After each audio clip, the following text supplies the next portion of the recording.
প্রিয় বন্ধুরা, তোমরা কেমন আছো? আশা করি তোমরা ভালোই আছো। চলো, আজ আমি পালং পনির তৈরি করে তোমাদের দেখাচ্ছি।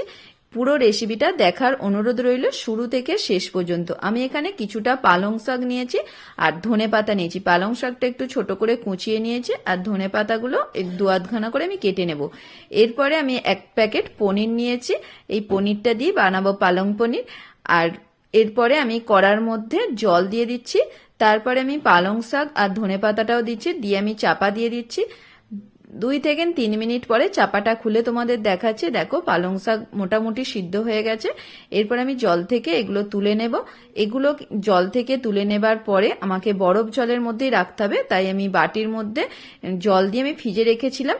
এই ঠান্ডা জলটার মধ্যে আমি পালং শাকটা ধনে পাতাটাও তুলে দিচ্ছি, ঠান্ডা হবার জন্য রেখে দিচ্ছি। আর এখানে পরে 6 থেকে 7 কোয়া রসুন কুচি নিয়েছি, আদা কুচি নিয়েছি, আর একটা টমেটো কুচি নিয়েছি, আর কাঁচা লঙ্কা আর পেঁয়াজ কুচি নিয়েছি। এগুলো আমি ভালো করে ভেজে নিতে হবে। কড়ার মধ্যে তেল দিয়েছি 2 থেকে 3 চামচ, তারপর জিরে ফোড়ন দিচ্ছি, আদা রসুন আর কাঁচা লঙ্কা পেঁয়াজ সমস্ত কোঁচানাগুলো দিয়ে দিচ্ছি। ভালো করে একটু নেড়ে চেড়ে ভেজে নিচ্ছি। নাড়তে নাড়তে এখানে যে টমেটোটা নিয়েছি সেই টমেটোটাও দিয়ে দিচ্ছি। অল্প স্বাদ মতো নুন দিয়ে দিচ্ছি। নুন দিয়ে আবার ভালো করে একটু নেড়ে চেড়ে নিচ্ছি।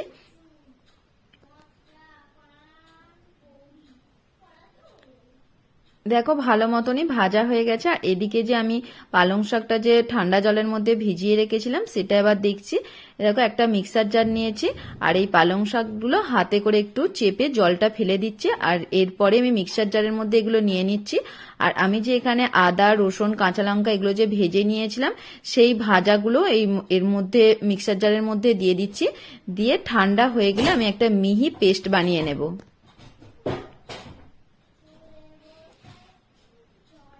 অবশ্যই ঠান্ডা হয়ে গেলে তারপরে পেস্টটা বানাতে হবে।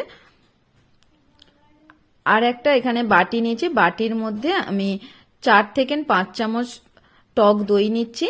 নিয়ে আমি এখানে হলুদের গুঁড়ো 1 চামচ, নুন স্বাদ মতন, জিরে গুঁড়ো ধনে গুঁড়ো 1 চামচ করে দিচ্ছি, ছোট চামচেরই 1 চামচ করে।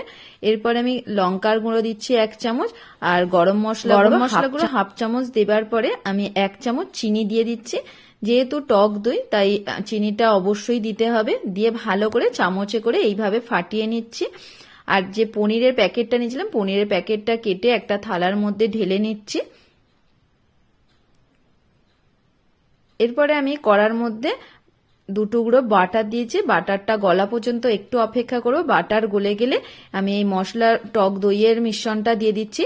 দিয়ে একটু নেড়ে চেড়ে নিয়েছি। আর এই ধনে পাতার যে পেস্টটা নিয়েছি সেটাও দিয়ে দিচ্ছি। এরপর আমি ভালো করে একটু নেড়ে চেড়ে নিচ্ছি। যতক্ষণ না ফুটে ওঠে ততক্ষণ পর্যন্ত আমাকে একটু নেড়ে চেড়ে নিতে হবে।